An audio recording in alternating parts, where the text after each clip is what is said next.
श्री परमात्मने नमः। श्री हरिः शरणम्।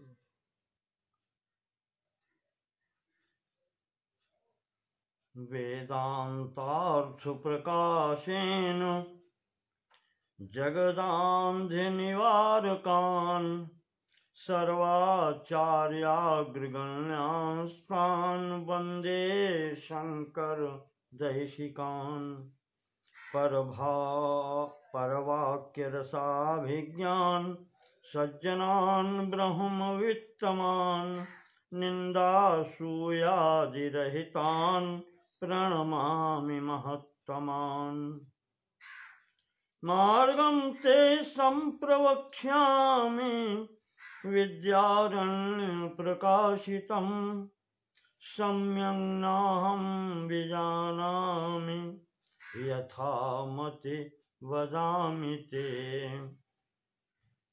श्रीमत्सर्वगुरून् नत्वा पञ्चदश्यानुर्भाषया प्रत्यक्तत्वविवेकस्य कुर्वे व्याख्यां यथामति। ओम ओम।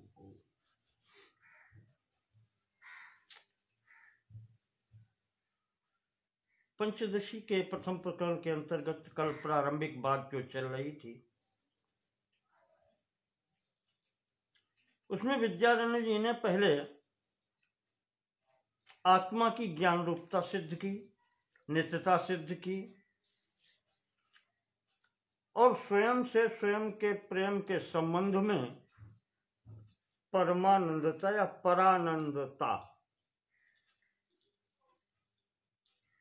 युक्तियों के द्वारा बतलाई और फिर उसमें कह दिया कि तथा विधम परम ब्रह्म। बिल्कुल ठीक ऐसा ही लक्षण उस पर ब्रह्म का है जो श्रुतियां कहती हैं, जो वेदांत उपनिषद आदि कहते हैं।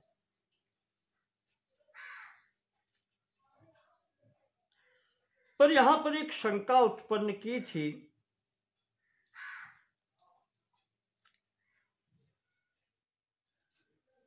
कि अगर इसका भान न हो, अभाने न परम प्रेम और भाने न विषय स्पृहा, अगर उसका भान नहीं है, आभास नहीं है, तो परम प्रेम नहीं हो सकता, वो परानंद की प्राप्ति नहीं हो सकती, उसकी स्थिति ही नहीं हो सकती। और अगर भान है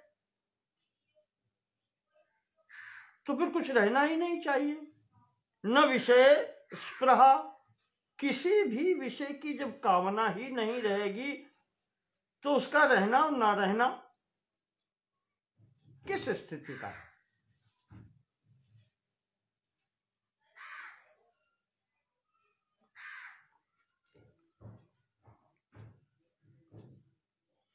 इसलिए विद्यारण्य स्वामी जी कहते हैं कि अतो भाने प्यभाता सौ परमानंद तात्मनः। इसी कारण से भान होते हुए भी वो अभानवत रहता है कि जैसे उसको भान नहीं है। अब ये कैसे हो सकता है कि भान होते हुए भी परानंद की अनुभूति हो और फिर सांसारिक कार्यकलाप भी होते हों। किसी व्यक्ति को आप देखें दुनिया में रहते हुए सबसे संपर्क होता है,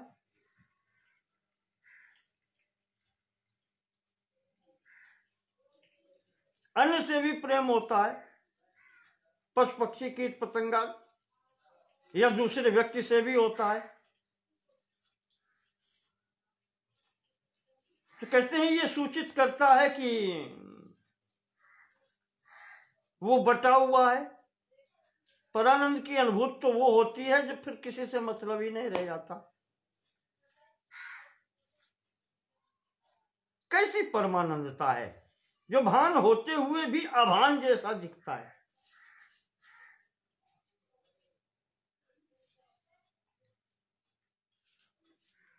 महाराज जी समाधान करते हैं,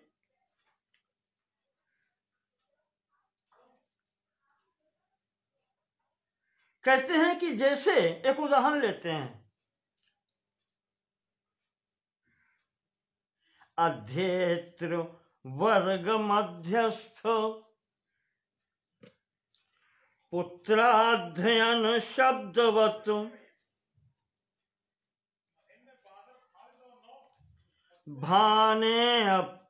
भानेप्यभानम भानस्य प्रतिबंधेन युज्यते।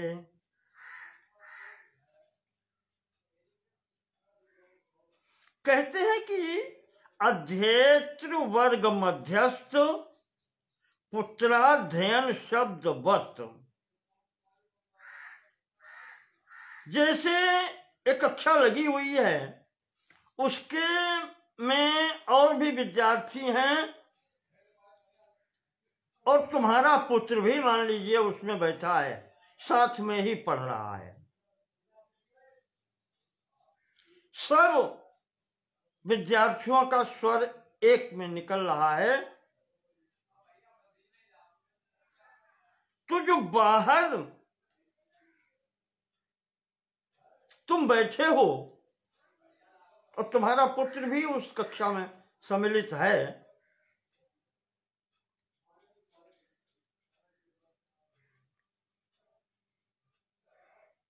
तो ये तो भान रहता है कि इस कक्षा में मेरा पुत्र है,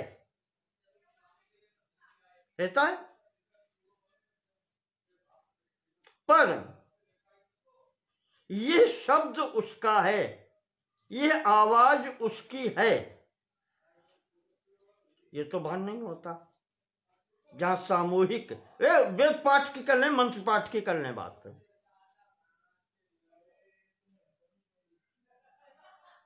तो जहां पर सभी पाठ करने वाले एक स्वर में बोल रहे हैं, तो बाहर बैठने वाले पिता को ये तो भान है कि मेरा पुत्र भी इनमें सम्मिलित है, पर ये उसकी ही वाणी है, ये उसको भान नहीं होता।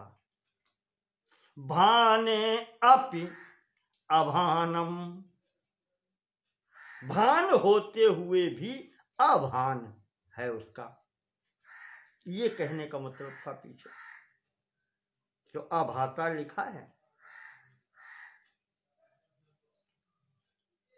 उसका तात्पर्य ये है कि भाने अप्यभाता,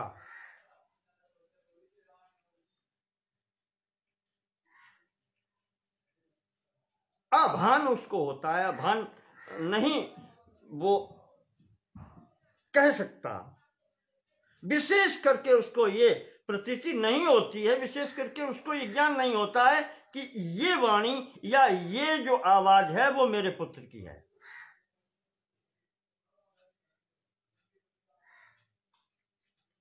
ठीक कहते हैं, इसी तरीके से जिस व्यक्ति को उस परानंद का भान हो जाता है, तो भान तो है उसको, आभास तो है उसको,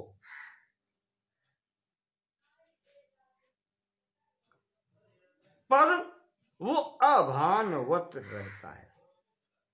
भानस्य प्रतिबंधेन युज्यते, उसके भान का प्रतिबंध इतना हो जाता है कि वो निश्चित करके नहीं बता सकता कि ये उसके पुत्र की वाणी है या उस पुत्र की आवाज है, ध्वनि।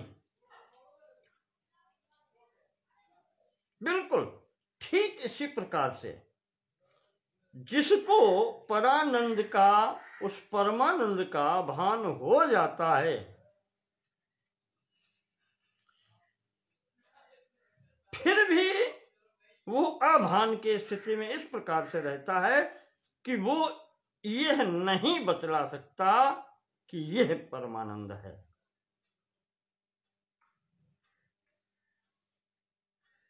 अब प्रतिबंध क्या जो इन्होंने प्रयोग किया, भानस्य प्रतिबंध है नियुज्यते।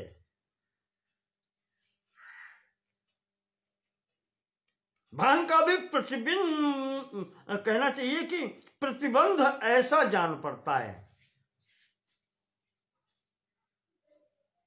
प्रतिबंध उसको कहते हैं, विद्यानंद स्वामी जी स्पष्टीकरण दे रहे हैं, प्रतिबंध उसे कहा जाता है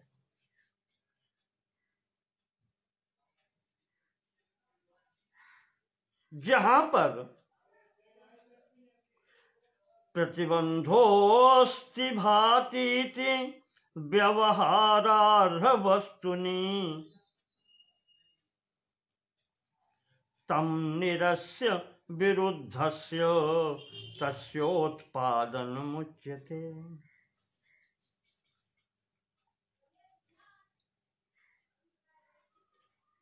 कहते हैं कि अस्ति यानी है, भाति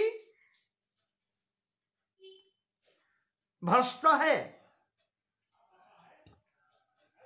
जैसे पुत्र है अंदर, सम्मिलित आवाज में लगता है कि उसकी आवाज भी सम्मिलित है, तो अस्ति और भाति, ये जो व्यावहारिक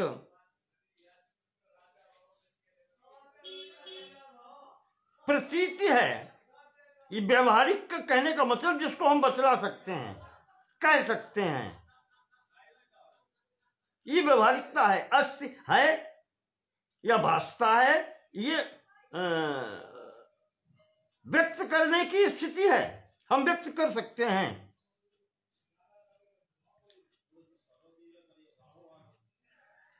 तो ये व्यवहार वाली स्थिति, व्यक्त करने वाली स्थिति को अगर हटा दें तो विपरीत हो जाएगा कि नहीं है या भासता भी नहीं है, ऐसा लगता भी नहीं है।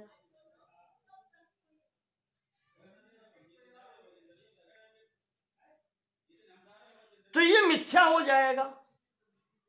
यही मिथ्यात्व जो है कि नहीं है या लगता नहीं है या भासता नहीं है, अगर इसको हम स्वीकार कर लें तो ये जो उत्पादन, तस्य उत्पादनम प्रतिबंधा, तो अस्ति और भाति के स्थान पर अगर न अस्ति न भाति ये स्वीकार कर लें तो ये प्रतिबंध हो जाता है। और यहां जो स्थिति है,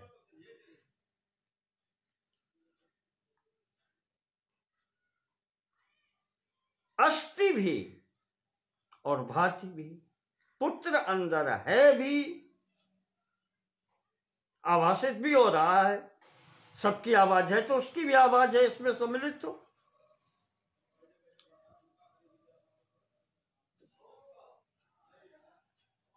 फिर भी स्पष्टतया भान नहीं हो रहा है।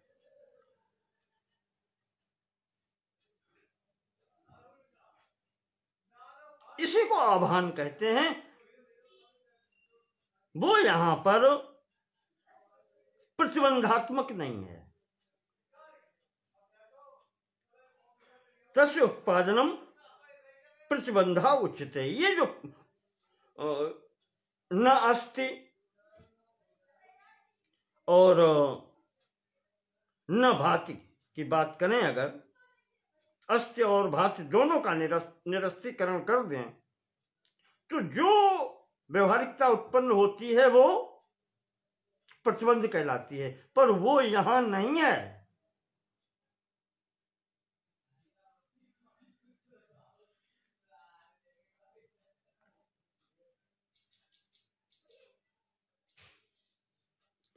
तो इसीलिए वहां पर कहा भाने अपि अभानम भाने अपि अभानम भानस्य प्रतिबंधे नियुज्यते। वो जो स्पष्टता नहीं है उसके कारण भान होते हुए भी वो अभान होता है। ये इसका यहां पर स्पष्टीकरण दिया।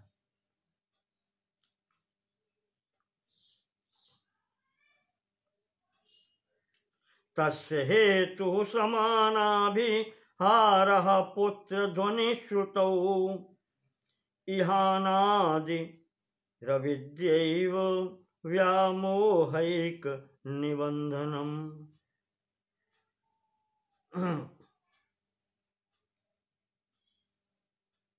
अब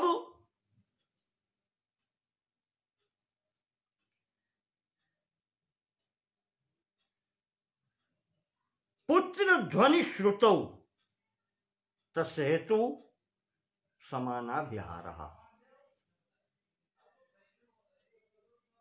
समानाभिहार उसको कहते हैं जैसे बहुत बड़े अनाज के ढेर में एक दाना उसी अनाज का अगर हम डाल दें तो उसको खोजना कठिन होता है। क्यों कठिन होता है? कि ये स्थिति समानाभिहार कहलाती है। एक जैसी वस्तुओं के बीच में एक उसी प्रकार की ढेर में से एक को अलग करना ये कठिन होता है।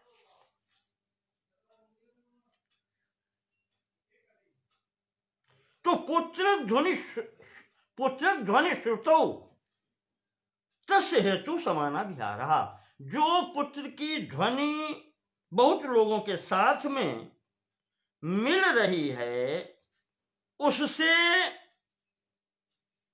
समानाभिहार के कारण, अन्य ध्वनियों के साथ मिश्रित होने के कारण, समान ध्वनियों के साथ मिश्रित होने के कारण ये प्रतिबंध जैसा जान पड़ता है।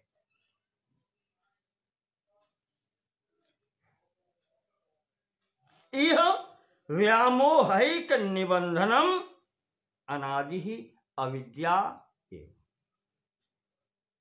ये उनके मध्य में अब उसको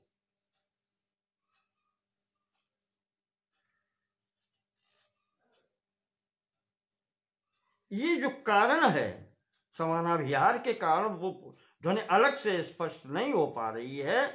कहते हैं कि ये भी एक प्रकार से अनादि ही है। जैसे कल आपसे कहा था कि सुषुप्ति की अवस्था में जब सो करके उठता है व्यक्ति तब वो कहता है कि ऐसे सोए हैं कि हम कुछ भी नहीं जान पाए। तो ये जो अज्ञान है ये किसे ज्ञान होता है? ये भी तो ज्ञान ही है। ये अज्ञान भी उसी ज्ञान में है, संवित में आता है। अज्ञान का भी ज्ञान करने वाला कोई है, ज्ञान स्वरूप है। वही उन्होंने कहा था कि जैसे जागृत में होता है ज्ञान, जैसे स्वप्न में होता है, ऐसे सुषुप्ति में भी होता है। और अयम आत्मा, ये संवित ही, ये ज्ञान ही, यही आत्मा है, ये कहा था। तो ये अवबोधनम, ये जो बोध है, ये जो ज्ञान है, ये अज्ञान भी उसी में सम्मिलित है। इसी कारण से यहां पर कहा है अनादि और यह अनादि ही अविद्यैव, यही तो अविद्या कही गई है। यह अनादि है, उत्पत्ति रहित। अनादि का कारण, अनादि का स्पष्टीकरण क्या है? जिसकी उत्पत्ति न हो प्रारंभ से ही हो, वो साथ में लग गया, ज्ञान के अंदर ही है, अज्ञान भी है।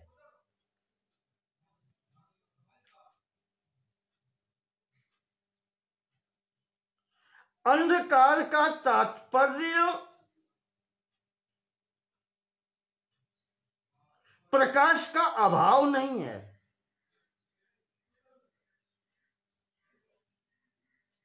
अंधकार का तात्पर्य प्रकाश की न्यूनता है।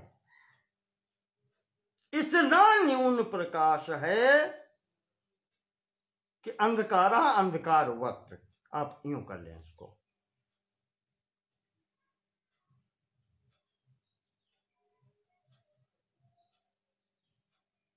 तो ये अविद्या या ज्ञान जिसको कहते हैं, ये जहां से आता है वो ज्ञान के साथ में ही है। ये उत्पत्ति रहित है, अनादि है, और वही इस प्रतिबंध का कारण है जो पीछे आपको बताया कि भान होते हुए भी अभान है।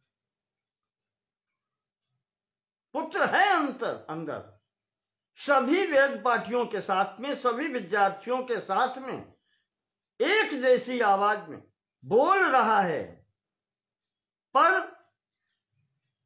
अभान है। इस अज्ञान के कारण वो स्पष्ट व्यक्त नहीं कर पा रहे अलग से, इस कारण से वो अभान ही है। तो इस प्रतिबंध का जो हेतु है, प्रतिबंध का जो कारण है, जिससे वो भान होते हुए भी अभान हो जाता है, इसका कारण भी वो मूल अविद्या ही है, अज्ञान है, वो ज्ञान के अंतर्गत ही आता है।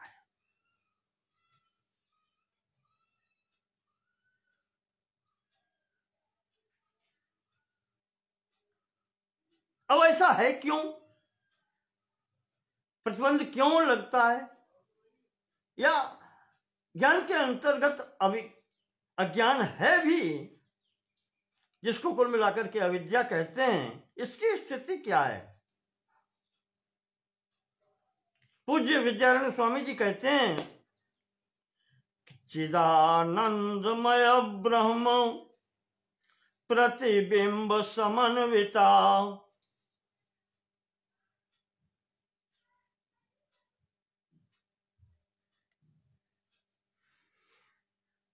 अनूप त्रिपाठी जी और आचार्य जी प्रद्युम्न जी का नाम आ रहा है। प्रयास कर रहा हूं जितना सरल कर सकूं। तो कहते हैं ये प्रतिबंध आया कहां से, जिसका हेतु तो अविद्या है। उसको स्पष्ट करने के लिए आगे बढ़ते हैं। चिदानंदमय ब्रह्म प्रतिबिंब समन्विता तमो रजः सत्वगुणा प्रकृतिर दुविधा च साम।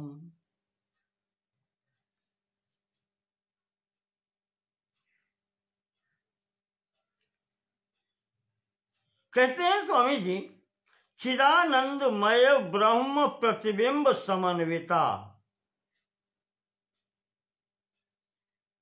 जो ब्रह्म है चिदानंदमय है, चित आनंदमय है। मय का जो स्पष्टीकरण दिया जाता है, चिदानंदमय देह तुम्हारी,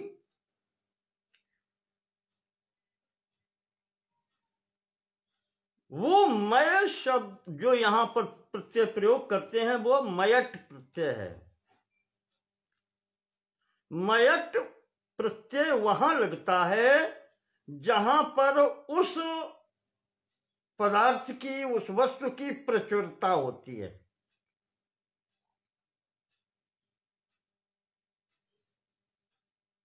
जैसे आभूषण स्वर्णमय है, कहने का तात्पर्य यह है कि आभूषण में स्वर्ण ही स्वर्ण है और कुछ नहीं है। दूसरा उदाहरण है, जैसे आप दिवाली के मौसम में शक्कर के, चीनी के बने हुए खिलौने होते हैं,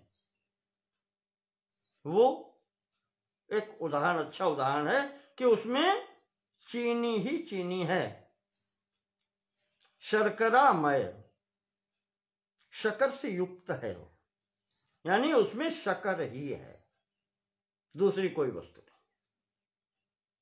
तो चिदानंदमय ब्रह्म, ये ब्रह्म जो है वो चिद और आनंद, सत्य तो है ही, पहले बता चुके, नित्य है। विशेष बात यहां पर चल रही है आनंद की, तो उसके साथ में चित, चेतन स्वरूप है स्वयं ही, दूसरा कुछ इसमें है ही नहीं, ये मिश्रण नहीं है। जो वस्तु मिश्रित होती है वो कभी न कभी नष्ट होती है, ये मिश्रित नहीं है, ये शुद्ध है, शुद्ध ज्ञान स्वरूप है, स्वप्रकाशित। और उसी तरीके से आनंदमय, आनंद स्वरूप है, आनंद के सिवा अतिरिक्त और कुछ नहीं है। फिर कहते हैं प्रतिबिंब समन्विता, अब ये प्रतिबिंब के सहित है। प्रतिबिंब कहां है?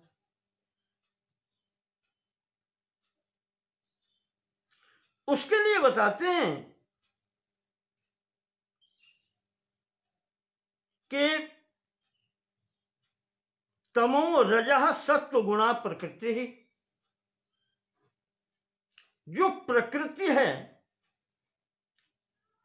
इसकी जो शक्ति है वह त्रिगुणात्मिका है, सत्वगुण, रजोगुण और तमोगुण। यहां पर भी वही स्थिति है, ये भी मिश्रण नहीं है, वही है गुणमय।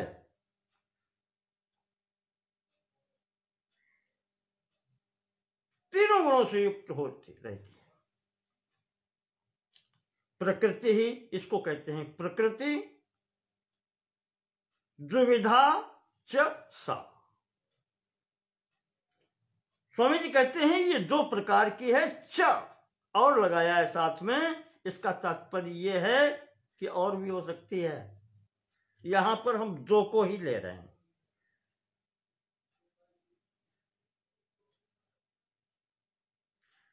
तीनों गुणों की साम्यावस्था जो है वो प्रकृति है,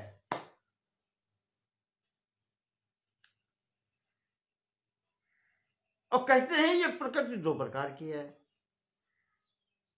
और फिर द्विविधा सा लिख देते, नहीं, द्विविधा च, वो दो प्रकार, और वो दो प्रकार की है। च का तात्पर्य है कि और भी हो सकता है, सा च द्विविधा, वो दो प्रकार की भी है।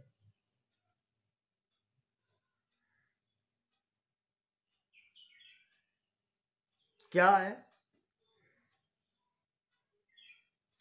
कि सत्व शुद्ध विशुद्धिभ्याम, सतो गुण के न्यूनाधिक मात्रा के ऊपर निर्भर करके शुद्ध सतुगुण, सत्व शुद्ध अविशुद्धाभ्याम, जहां सतोगुण की प्रधानता है वो एक है अविशुद्धिभ्याम, और जहां पर इसकी विशुद्धिभ्याम कुछ अशुद्धियां और जुड़ी हैं इसमें, यानी सतोगुण की न्यूनता है। याद रखिएगा कि तीनों गुण एक साथ रहते हैं, एक गुण या दो गुण अलग अलग नहीं रहते, या तीनों गुण अलग अलग नहीं रहते, तीनों साथ रहते हैं, मात्रा न्यूनाधिक हो सकती है, उसी आधार पर कह रहे हैं। सत्व शुद्ध विशुद्धिभ्याम माया विद्येचते मते। यहां पर दो नाम देते हैं, जहां पर सतोगुण की अधिकता है उसे कहते हैं माया, और अविशुद्धिभ्याम अविद्या इति उच्यते। जहां पर विशुद्ध नहीं है, सतोगुण की न्यूनता है, तो अब प्रधानता तो किसी न किसी की हो ही जाएगी। अगर सतोगुण की न्यूनता हो गई तो अब प्रधानता या तो रजोगुण की है या तमोगुण की है।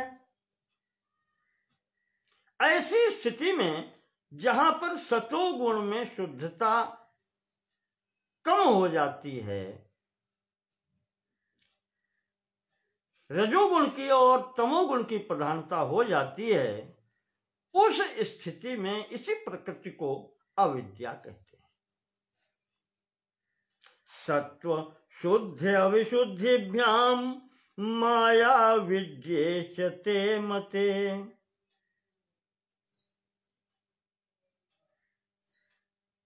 तो यहां पर इसके दो नाम हो जाते हैं। सतोगुण की प्रधानता होने पर यही माया कहलाती है, और सतोगुण में की प्रधानता न होने पर, अन्य गुणों की प्रधानता होने पर यही अविद्या कहलाती है। विद्यारण्य स्वामी जी कहते हैं कि माया बिंबो वशीकृत्य। ये जो माया कही जाती है,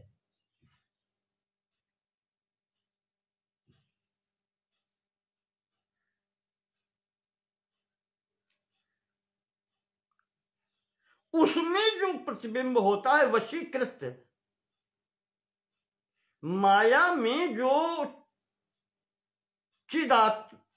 चिदानंदमय ब्रह्म है, उसका जो प्रतिबिंब होता है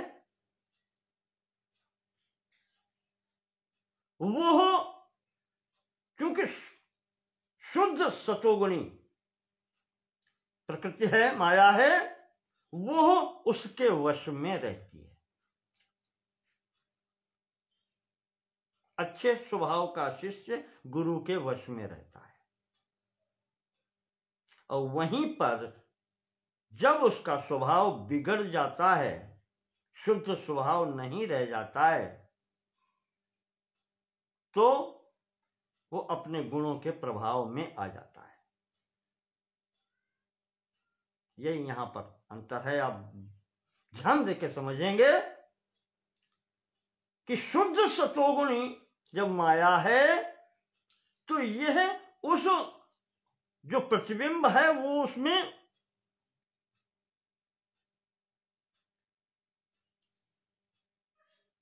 माया उसके वश में होती है। माया बिंबो वशीकृत्य, उस माया के अंतर्गत जो उसका प्रतिबिंब पड़ रहा है,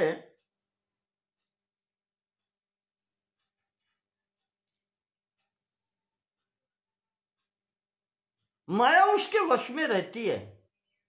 ताम मायाम वशीकृत्य चिदानंद ब्रह्म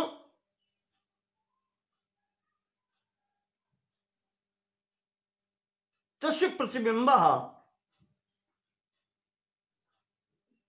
वो प्रतिबिंब माया को अपने वश में करके माया बिंबो वशीकृत्य ताम स्यात् सर्वज्ञ ईश्वरः।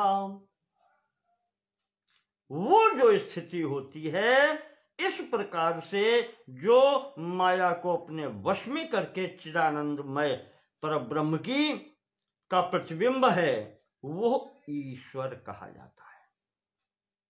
उसकी संज्ञा ईश्वर होती है, जो माया बिंब वशीकृत्य शुद्ध सतोगुणी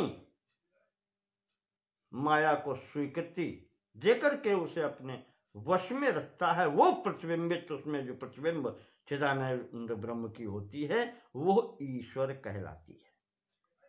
ताम स्यात् सर्वज्ञ ईश्वर, और वो सर्वज्ञ होता है। क्यों? सतोगुण की प्रधानता है, ज्ञान रूपी प्रकाश की प्रधानता है वहां पर।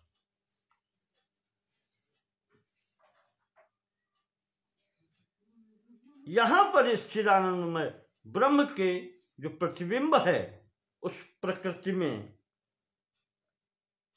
वो ईश्वर कहलाता है।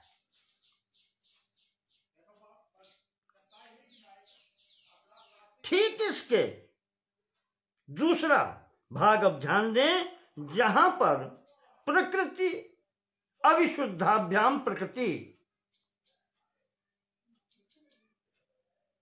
जो अविशुद्ध प्रकृति है जिसमें सतोगुण या रजोगुण की प्रधानता है, मैंने कहा उसको अविद्या कहा जाता है।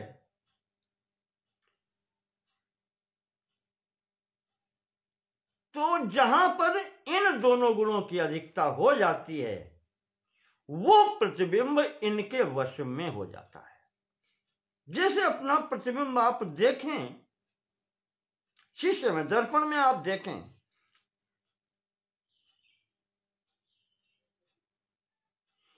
एक दर्पण है जो बिल्कुल शुद्ध साफ है, उसमें जो प्रतिबिंब दिखलाई पड़ता है उसमें कोई विकार नहीं दिखलाई पड़ता, यद्यपि वो प्रतिबिंब है दर्पण में।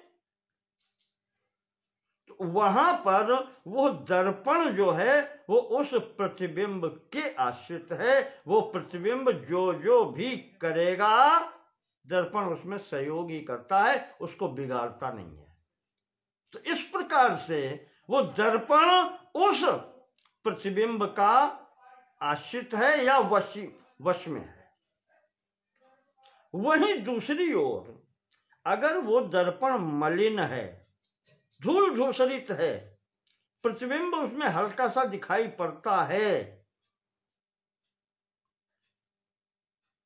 तो क्या होता है, कभी कभी तो ऐसा होता है कि उसमें कुछ का कुछ दिखाई पड़ता है।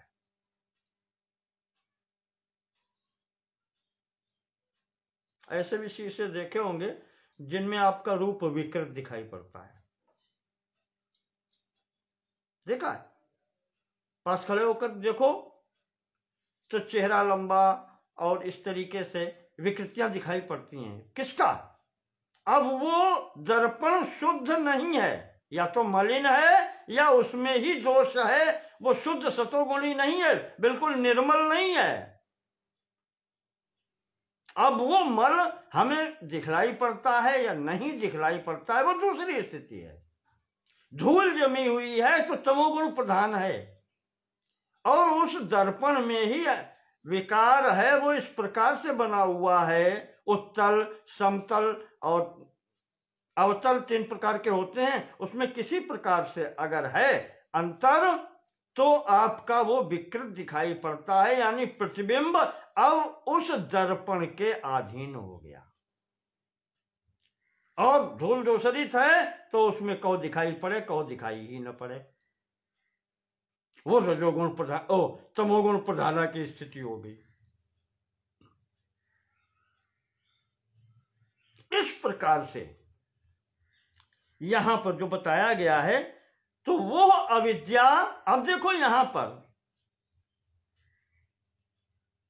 माया और अविद्या एक ही दर्पण के अंतर्गत सब ये आ रहा है। दर्पण वही है, कहीं पर सतोगुण की अधिकता है, समतल है, अच्छा है, साफ है, निर्मल है, तो वो प्रतिबिंब के अधीन है। प्रतिबिंब जैसा करेगा वैसा उसमें दृष्टिगोचर होगा। ये दर्पण उस प्रतिबिंब के अधीन है। और जहां पर दर्पण में खोट है, रजोगुण की अधिकता है, धूल ज्यादा नहीं है, पर उसमें विकार है, तो आपका चित्र उल्टा तिरछा दिखाई पड़ेगा और उसमें अब उस दर्पण के अधीन आपका प्रतिबिंब हो गया। तो अविद्या वसगो वसगस्त्वन्य, जहां पर वो अविद्या के वशवर्ती हो जाता है, जहां सतोगुण की न्यूनता है, तो वैचित्र्यादनेकधा अविद्या वशगा तो अन्य तद वैचित्र्याद अनेकधा, वो अनेक रूप से फिर वो दिखाई पड़ने लगता है।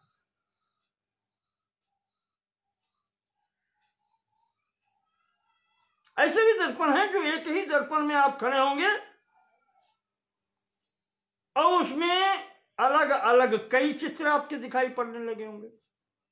मैं विज्ञान का विद्यार्थी हूं, मैं बता सकता हूं आपको, ऐसे दर्पण बनाए जाते हैं।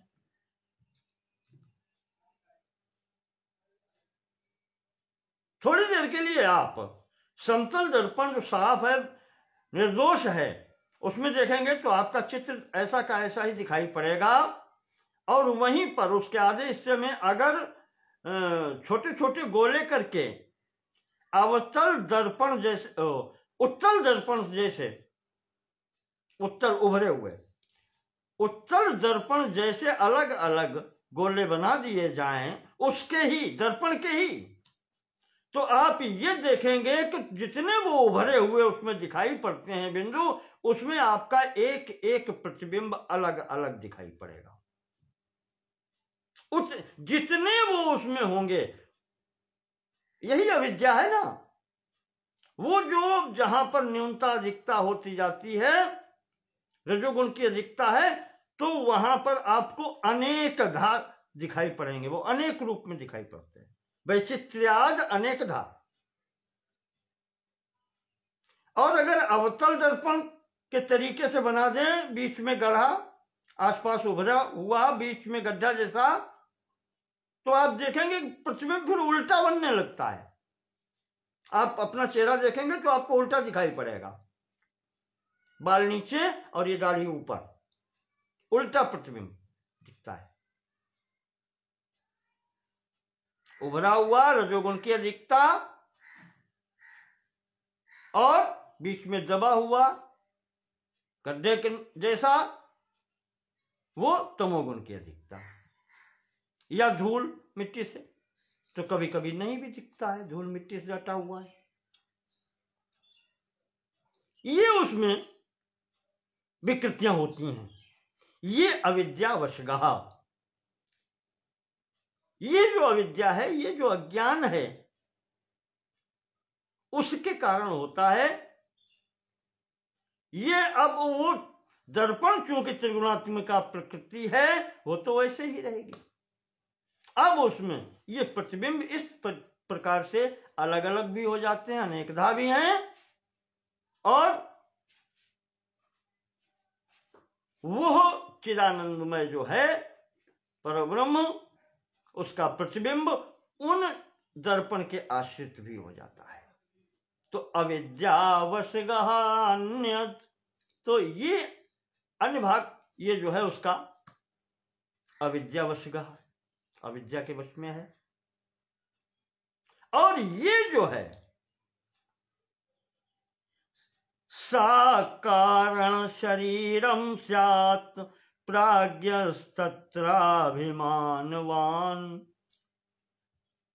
अब इसमें जो अनेक प्रकार के जो दिखलाई पड़ने लगते हैं प्रतिबिंब, जो उनके वशीभूत होकर के अनेकधा, अनेक प्रकार के,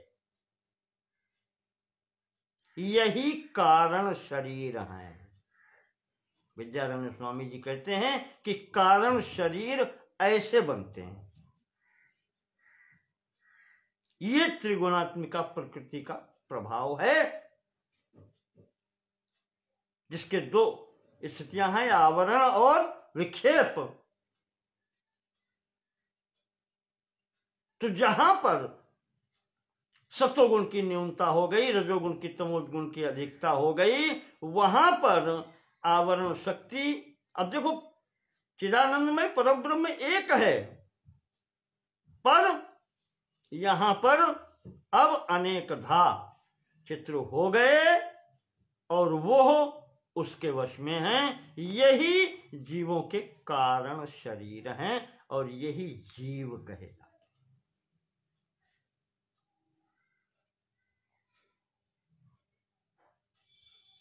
सृष्टि ऐसे होती है, ध्यान देके इसको समझेंगे, अद्वैत वेदांत का है।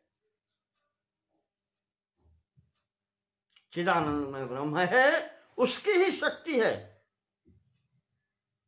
त्रिगुणात्मिका, और उससे ये स्थिति होती है। तो यहां पर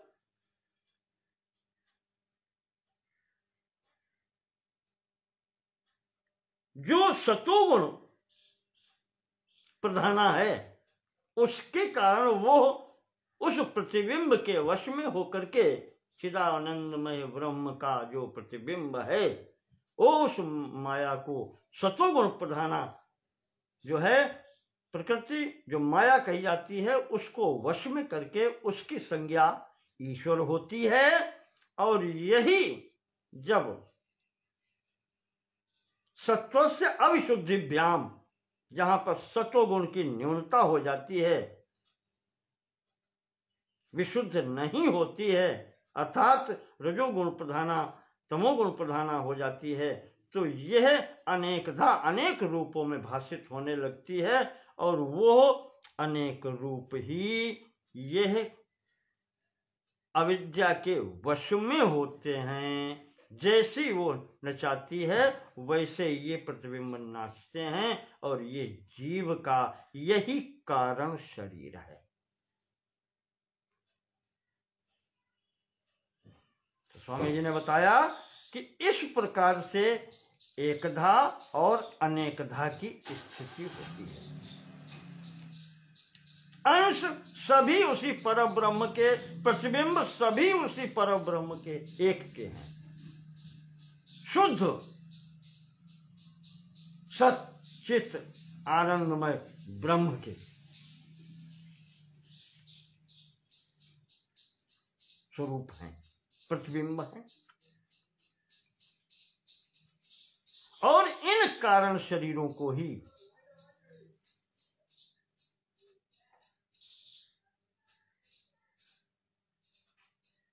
प्राज्ञ कहा जाता है। यहां से अप्राज्ञ शब्द का भी मैं आपको ध्यान होगा, मैंने बतलाया था, सदानंद योगेंद्र जी ने अच्छा सा किया था। प्रायो अज्ञः इति मन्यते, जो स्वयं को अज्ञानी मानते हैं, प्रायः अज्ञानी मानते हैं, ज्ञानी होते हुए भी अज्ञानी मानते हैं, वो प्राज्ञ कहे जाते हैं। तो इस शरीर में, इस कारण शरीर में जो जीव है, इसी की संज्ञा जीव है। और यह कारण शरीर में इसी को प्राज्ञ भी कहा जाता है। सा कारण शरीरम स्यात् प्राज्ञस्तत्राभिमानवान, तत्र अभिमानवान, वो वही समझ लेता है यही मैं हूं। उस कारण शरीर को ही वो मैं मान लेता है। इस कारण से वो अभिमान वहां सम्मिलित हो जाता है। इस कारण से वो प्राज्ञ भी कहा जाता है।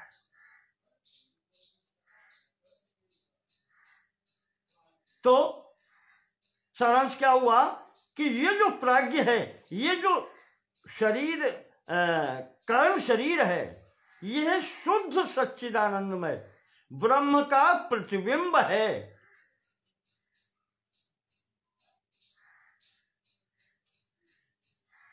जो सतोगुण की न्यूनता के कारण, तमोगुण और रजोगुण की प्रधानता के कारण अनेक रूपों में भासता है। और वो स्वयं को अलग अलग यही मान लेता, यही मैं हूं, यही मैं हूं। इस कारण से वो प्राज्ञ हो जाता है और यह जीव की प्रारंभिक अवस्था है।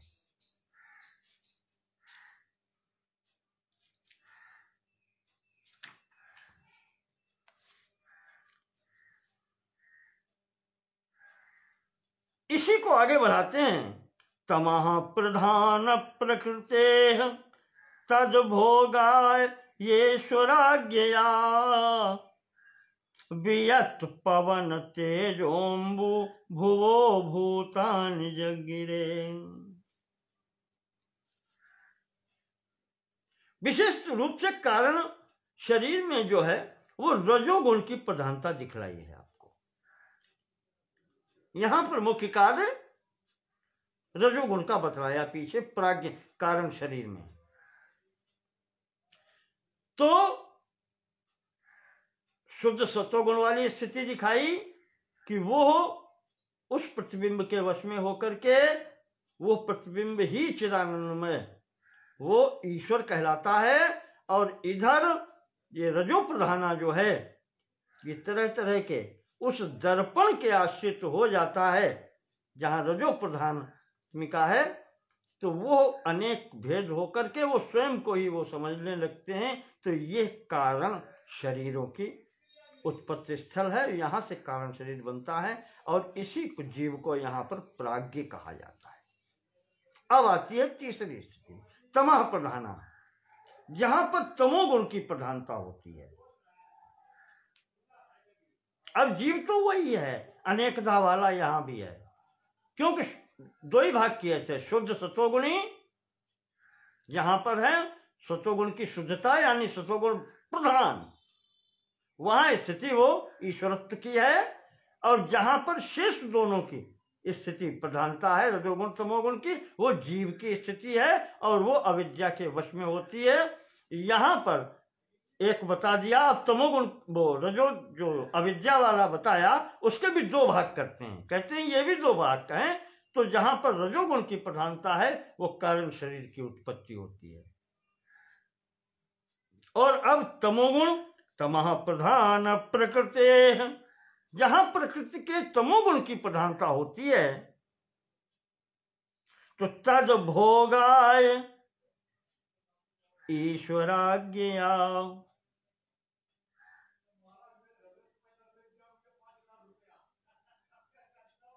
यहां क्या होता है, अब चूंकि वहां तो ईश्वर के अधीन हो गई तो अब आज्ञा चलती है उसकी, ईश्वर की। उस ईश्वर की आज्ञा से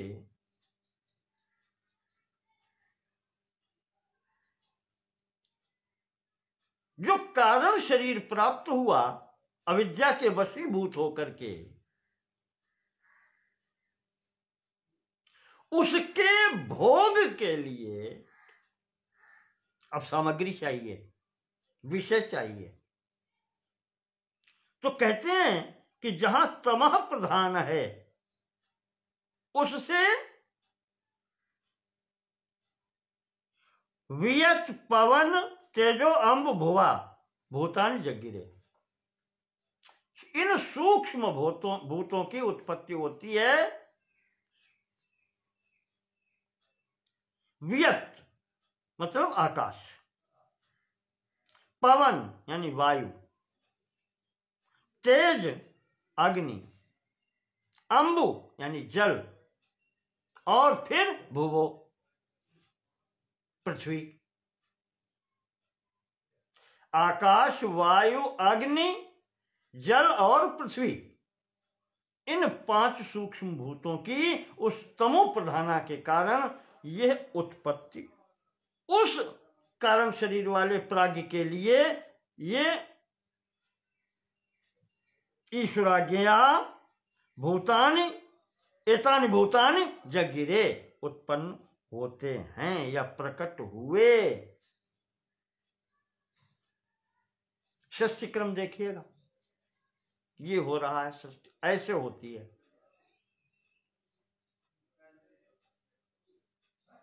सतो प्रधाना ईश्वर, जिसके वश में माया है, और उसी माया का दूसरा रूप जो अविद्या है, जिसमें रजो प्रधाना तमो प्रधाना है, उसके कारण रजो प्रधाना होने से अलग अलग अनेकधा जीवोत्पत्ति ही शरीर प्राप्त होते हैं, जो कारण शरीर कहे जाते हैं, और वो प्राज्ञ कहा जाता है, प्रायो अज्ञा, जो अपने को अज्ञानी भी मानता है।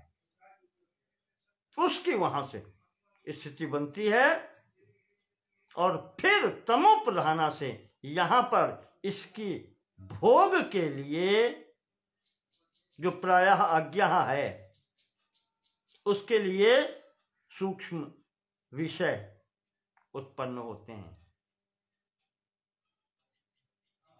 सूक्ष्म भूत कहलाते हैं। ये तन्मात्राएं भी कहलाती हैं। यहां पर भूतान जब गिरे तो सूक्ष्म भूतान या तन्मात्राएं, यही तन्मात्राएं कही जाती हैं, जिनको शब्द स्पर्श रूप रस गंध भी कहा जाता है।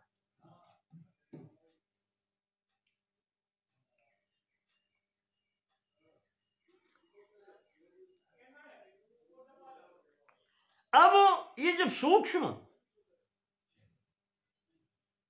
तत्व उत्पन्न हो गए, तन्मात्राएं उत्पन्न हो गई, तो इनको स्वामी जी आगे बतलाते हैं, विद्यारण्य जी।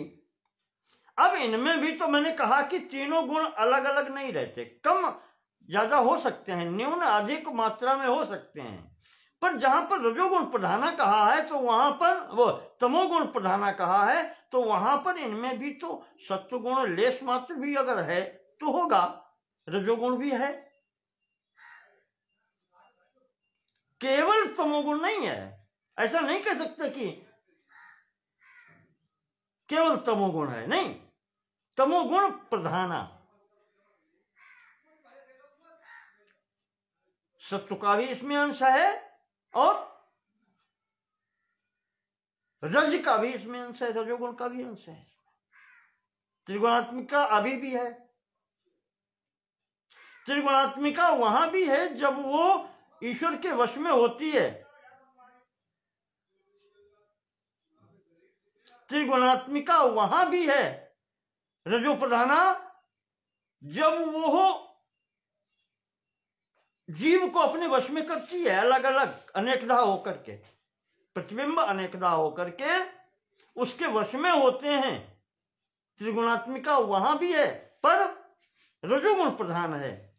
और जब ये सूक्ष्म तन्मात्राएं या सूक्ष्म भूत उत्पन्न हो रहे हैं तो यहां पर भी तमो प्रधान होते हुए भी तीनों गुण हैं, त्रिगुणात्मिका यहां भी है। अब सत्व प्रधान सत्वांश ही पंचभिस्तेषाम, अब ये जो पंच भूत आए हैं, सूक्ष्म भूत या तन्मात्राएं जो आती हैं, इनके सत्व, इनमें अब सत्व तो सब में है, इनके भी सत्व अंश से क्रमाध्येन्द्रिय पंचकम, क्रम से 5 इंद्रियां उत्पन्न होती हैं। क्रमात् कौन कौन सी? पहले बताया था आपको, वियत आकाश, आकाश से कौन इंद्रिय आती है तो उसके लिए लिखे हैं श्रोत्र त्वगच्छिरसन घ्राणाख्यम उपजायते। ये 5 इंद्रियां जिनको ज्ञानेंद्रियां कहते हैं, ये भी सूक्ष्म हैं, अभी ये भी यहां से आती हैं। तो रजो प्रधाना से जहां से सूक्ष्म भूत उत्पन्न हुए थे उनके सत्वांश से कान, श्रोत्र, त्वक त्वचा, अक्षि नेत्र, रसन जिह्वा और घ्राण ये नाक, इस प्रकार ये 5 इंद्रियां, सूक्ष्म इंद्रियां उत्पन्न होती हैं। जिस क्रम से वहां बताया था आकाश, वायु, अग्नि, जल और पृथ्वी उसी क्रम से क्रमशः कान, त्वचा, आंखें, रसना और घ्राण, नासिका, ये इंद्रियां क्रमशः उत्पन्न होती हैं।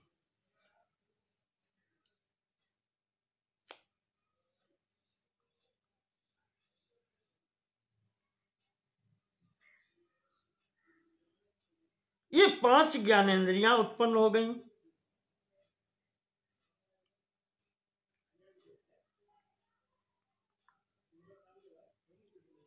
और इन सतो प्रधान, अब ये बात तमो प्रधाना की चल रही है, उसके अंतर्गत अब सतो प्रधान की बात कर रहे हैं। सत्व अंश से तमोगुण प्रधाना जो प्रकृति है,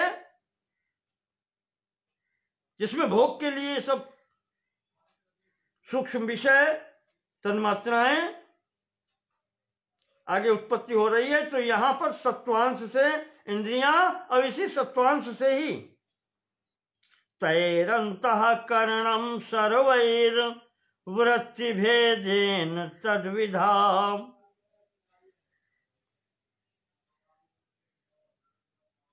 इनसे भी फिर से पुनः तैः अंतःकरणम, इन्हीं 5 से और सत्व अंश से ही अंतःकरण उत्पन्न होते हैं। और कहा कि वो अंतःकरण भी 2 प्रकार के हैं, तत्व द्विविधा।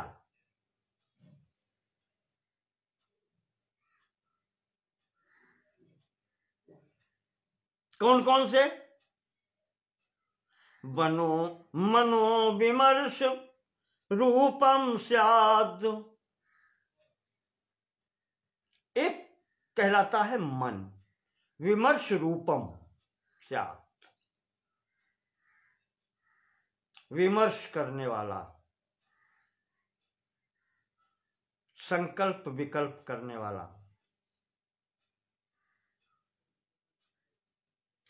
बुद्धि स्या निश्चयात्मिका, और दूसरा भाग कहलाता है बुद्धि, जो निश्चयात्मिका होती है, जो निश्चित करती है कि यही है। और ये अंतःकरण कहे जाते हैं। स्वामी जी ने यहां पर 2 माने हैं।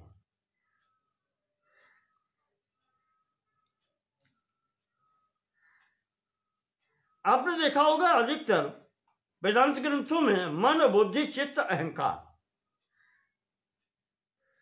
ये माने जाते हैं 4 अंतःकरण।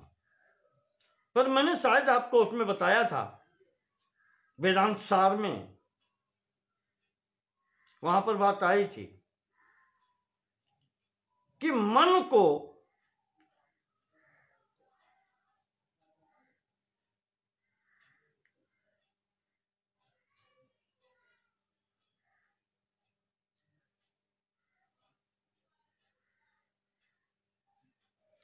ये शेष जो है चित्त और अहंकार,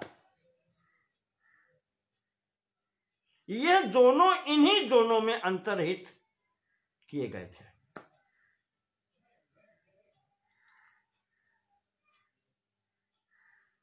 अहंकार जो है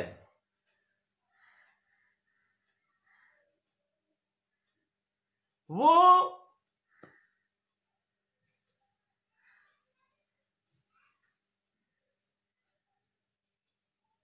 सम्मिलित किया गया था बुद्धि में, और चित्त को सम्मिलित किया था मन में। वो चिंतन करता है, चिंतन करने वाला, मनन करने वाला, तो वो भी संकल्प विकल्प का है।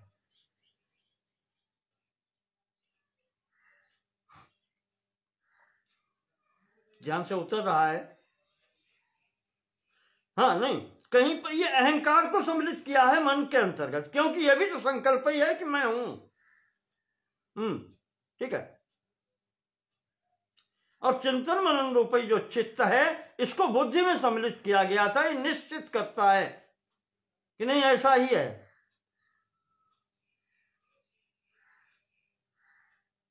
इस प्रकार से यहां पर दो भाग ही रखे हैं, मन और बुद्धि।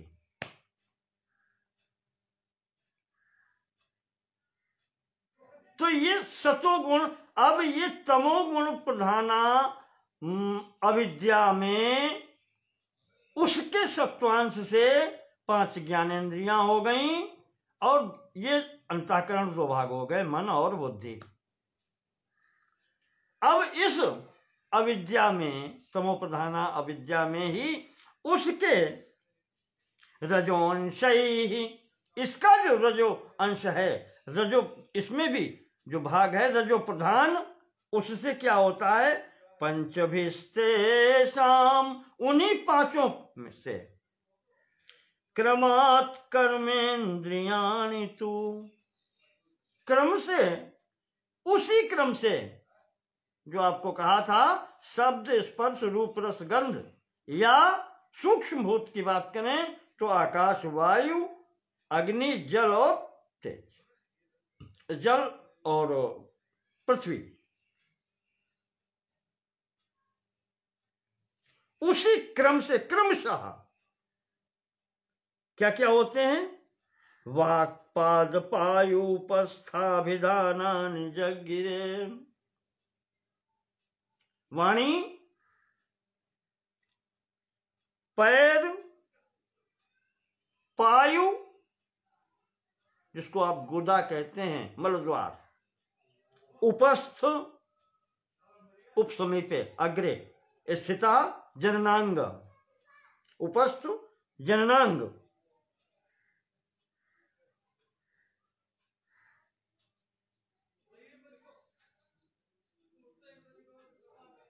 यहां पर प्रिंट गड़बड़ है, वाक पाणी पाद होना चाहिए, पाणी हाथ, वाणी हाथ, पैर, मलद्वार जिसको गुदा कहते हैं, पायु, और उपस्थ यानी जननांग, जननेंद्रिय जिसको कहते हैं। ये 5 कर्मेंद्रियां उत्पन्न होती हैं रजो प्रधाना अविद्या के कारण, उससे, इन सूक्ष्म भूतों से ही रजो प्रधान।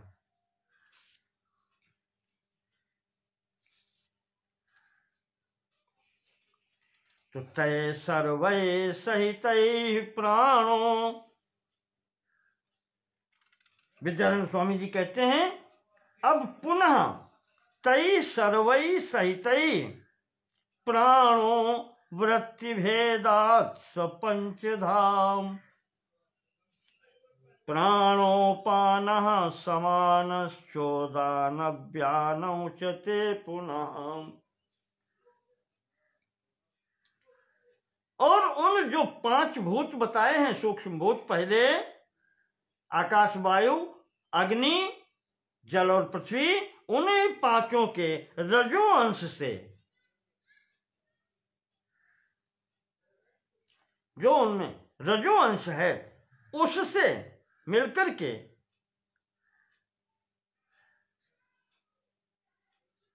प्राणों की उत्पत्ति होती है। ध्यान रखिएगा, थोड़ी सी बात यहां पर बीच में आपको याद दिला दूं। सतोगुण ज्ञान रूपी होता है, ज्ञान प्रधान, रजोगुण क्रिया प्रधान होता है, और तमोगुण द्रव्य प्रधान होता है, जड़ता उसमें अधिक होती है। शुद्ध सतोगुण शांत, शुद्ध ज्ञान स्वरूप, न कुछ करना न देखना न करना। रजोगुण में क्रियाशीलता होती है, इधर जड़ता इधर चेतनता, दोनों मिलकर के बीच में संगम स्थिति में उसमें क्रियाशीलता होती है। तो रजोवंश ही जो रजोवंश है इस, तो इन्हीं पांचों भूतों से, सूक्ष्म भूतों से, रजोवंश से प्राण की उत्पत्ति होती है। और कहते हैं वृत्ति के आधार पर, इनके कार्य के आधार पर ये 5 प्रकार के होते हैं।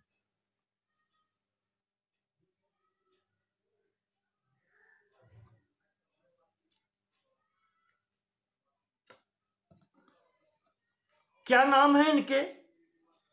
प्राण, अपान, समान, उदान और व्यान। प्राण, अपान, समान, व्यान और उदान, ये 5 प्राण हैं यहां पर।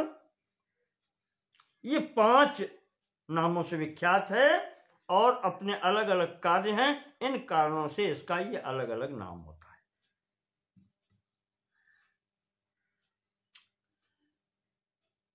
तो विद्यानंद स्वामी जी कहते हैं इतना सब बताने का मेरा तात्पर्य ये है कि जहां पर ये सब इकट्ठे होते हैं, अब देखें आप, तमो प्रधाना से ये अविद्या के वशीभूत होकर के ये भोग के लिए ये सामग्री उपलब्ध हो रही है, सूक्ष्म विषय भूतों से लेकर के यहां तक की स्थिति जो बताई।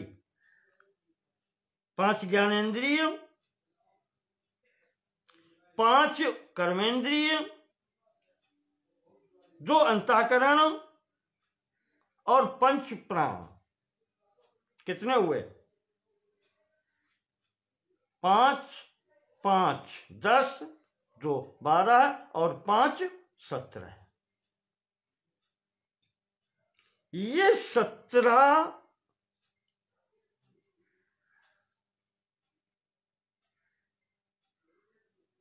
एक साथ जब होते हैं,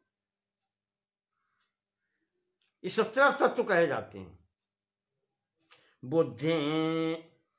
बुद्धि कर्मेंद्रिय प्राण पंचकैर्मनसा धिया। बुद्धि मतलब ज्ञान, ज्ञानेंद्रिय, कर्मेंद्रिय और प्राण पंचकई, 5 प्राण 15 और मनसा और धिया 2, ये 17 हो गए। बुद्धि कर्मेंद्रिय प्राण पंचकैर मनसा धिया शरीरम 17 भी सूक्ष्मम तल्लिंग मुच्यते। इन 17 तत्वों से मिलकर के जो वस्तु कह लें उसको, या जो शरीर तैयार होता है, वो लिंग शरीर कहा जाता है, या इसी को तत्सूक्ष्मम, ये सूक्ष्म शरीर भी कहा जाता है।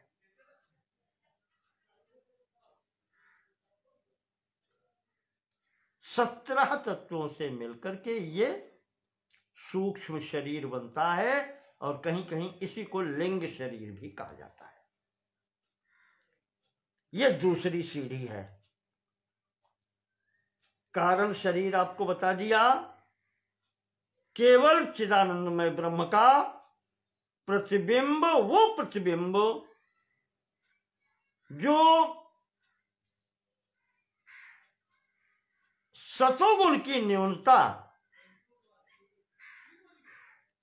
वाली अविद्या या प्रकृति में प्रतिबिंबित होता है, वो जीव कहलाता है। वो प्रतिबिंब ही उसमें प्रतिबिंबित जो हो रहा है वो कारण शरीर है, प्राज्ञ है। और उसी में जब आगे सृष्टि क्रम चलता है पंच सूक्ष्म भूतों से, तमो प्रधाना से, तो भोग के लिए जो ये कर्म उत्पन्न होते हैं, ये 17 तत्व आते हैं।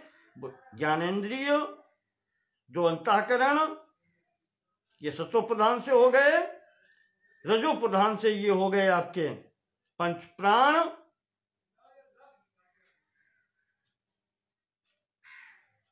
और तमो प्रधान से ये कर्मेंद्रियां हो गई।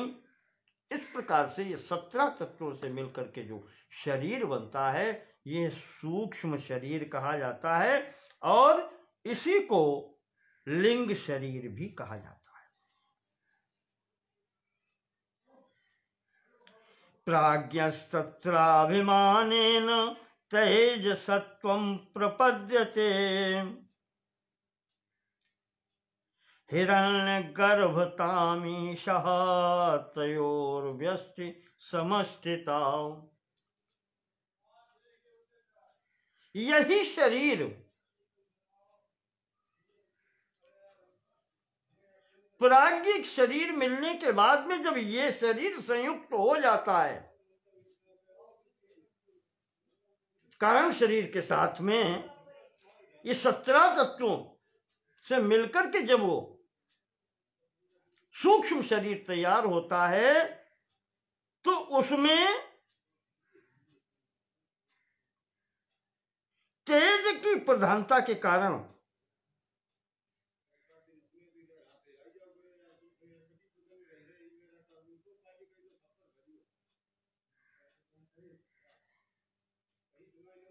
वही जो प्रतिबिंब है वही वहां प्राज्ञ है, वही यहां तेजा स्वरूप है।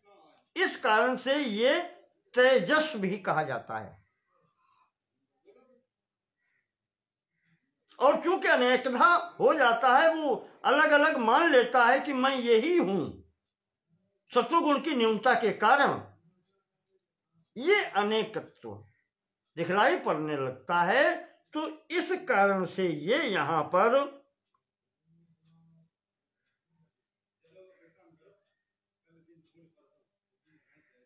बहुत से शरीर हो जाते हैं।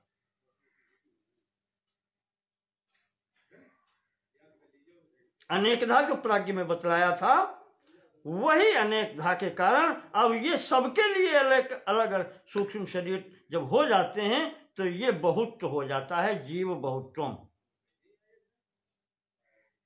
इस प्रकार के इनकी स्थिति हो जाती है और इसी को हिरण्य गर्भ भी कहा जाता है, क्योंकि वहां पर जब वो अभिमान हो जाता है कि मैं हूं अपने अस्तित्व का,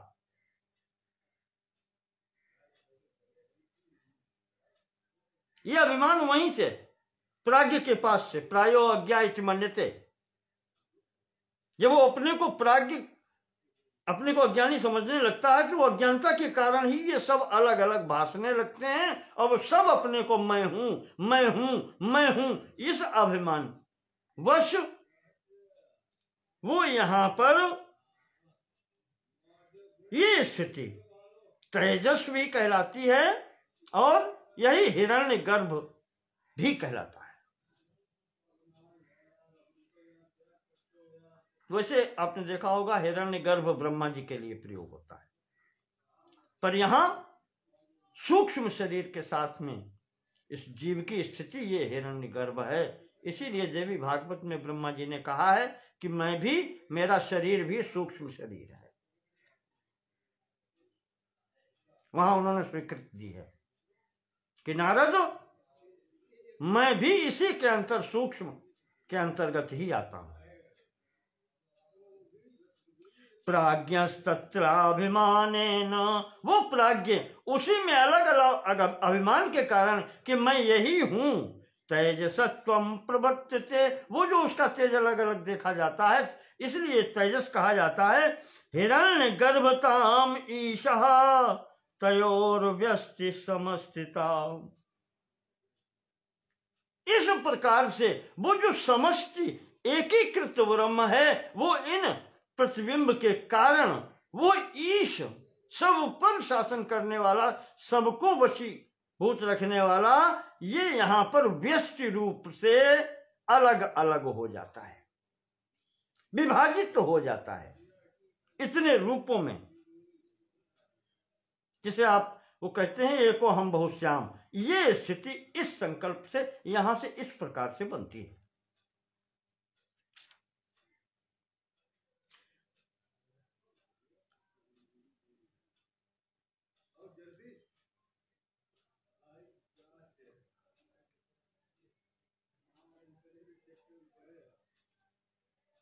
अब हाँ, थोड़ा सा अंतर यहां पर किया है कि तेजस और हिरण्यगर्भ में का एक ही है, तो इन्होंने थोड़ा सा ये अंतर कर दिया कि व्यष्टि में जब अलग अलग करेंगे तो शरीर तेजस कहलाता है, और ये सब अगर यूनिफाई कर दें, एकीकरण कर दें, इनका समष्टि जिसको कहते हैं कर दें, तो ये संपूर्ण मिलकर के हिरण्यगर्भ कहा जाता है।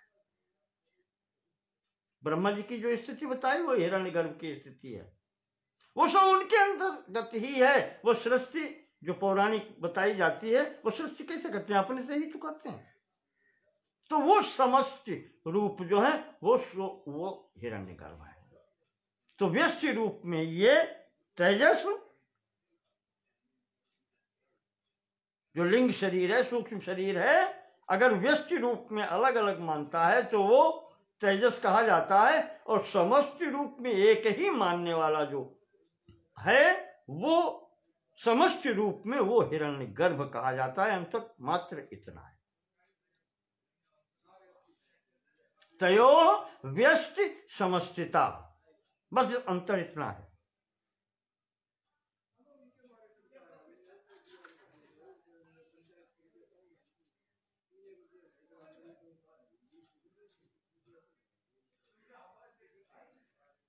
और स्पष्ट करते हैं कि समष्टिरीशः सर्वेषां स्वात्म तादात्म्य वेदनात् तदभावात् ततोऽन्ये तु कथ्यन्ते व्यष्टि संज्ञया। जब वो समष्टि रूप में होता है, संपूर्ण जो ये शरीर मिलकर के एक शरीर अगर माना जाए, जैसे हमारे शरीर में कितनी कोशिकाएं हैं, ये सब कोशिकाएं मिलकर के ये एक पूरा शरीर बनाती हैं। तो यहां पर ये मान के चलें, ये संपूर्ण शरीर जो है ये हिरण्यगर्भ है, और इसके अंतर्गत जो समस्त कोशिकाएं हैं अलग अलग सूक्ष्म, वो सब व्यष्टि रूप में हैं। वो व्यष्टि प्रत्येक जीवित है, प्रत्येक स्वयं में एक शरीर है, और वो शरीर भी वही है जो ये समष्टि रूप में शरीर है, वो कोशिका के रूप में भी वही पूर्ण है। तो वो कोशिका रूप जो व्यष्टि है वो व्यष्टि कहा जाता है। समष्टिरीशः सर्वेषां, अब ये समष्टि रूप जो पूर्ण शरीर है ये सबका ईश्वर है, सब इसके अनुसार ये कोशिकाएं चलती हैं।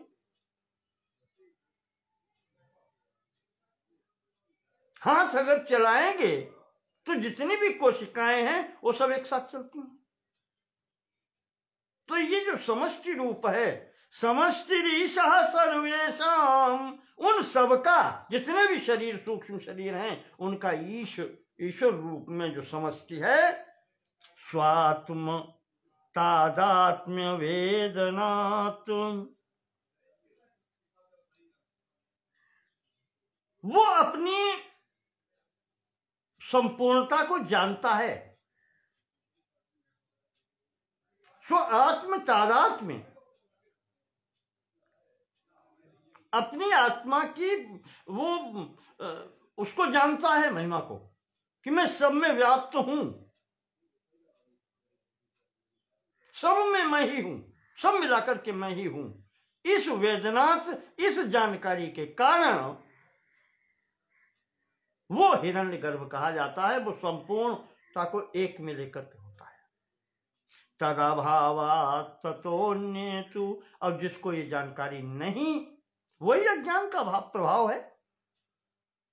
कहीं पर अज्ञान अधिक है, दर्पण धूल धूसरित भी है, और वो अलग अलग तो है ही है, तो वो अज्ञान अधिक प्रभावी जहां हो गया है तो वो नहीं जानते। तद अभावात्, उसके अभाव के कारण जो ये नहीं जानते हैं कि सब एक है, ततो अन्येतु, तो जो वो अन्य हैं जो नहीं जानते हैं ये कोशिकाएं शरीर की हैं, कथ्यन्ते व्यष्टि संज्ञया, यही अलग अलग जब कर देंगे तो ये व्यष्टि कहलाता है। ये जीव जब अपने को अलग अलग अहम भाव में ले लेता है, मैं हूं, तुम हो, वो है, ये अलग अलग जब भाव हो जाते हैं, तब ये जीव जो है ये व्यष्टि कहलाता है। और जब हिरण्य तेजस, यही स्वरूप तेजस शरीर वाला, ये व्यष्टि रूप में तेजस कहलाता है, व्यष्टि है, इसको व्यष्टि कहते हैं। और जब एकीकृत संपूर्ण ब्रह्मांड, संपूर्ण शरीर मिलकर के एक कोशिकावत शारीरिक निर्माण करते हैं, ब्रह्मा जी का स्वरूप जब बनता है, तो वो शरीर समष्टि रूप कहलाता है, वो हिरण्यगर्भ है। इस प्रकार से यहां पर कारण शरीर और सूक्ष्म शरीर की विवेचना पूर्ण होती है। समय कुछ अधिक हो गया है, पर बात को पूर्ण करने के लिए इतना समय आवश्यक था। इसके आगे की बात अब अगले खंड में होगी। बहुत बहुत धन्यवाद आप लोगों का सहयोग देने के लिए। गूढ़ विषय है, ध्यान से इसको समझते हुए चलेंगे तो हो सकता है प्रभु कृपा का। धन्यवाद।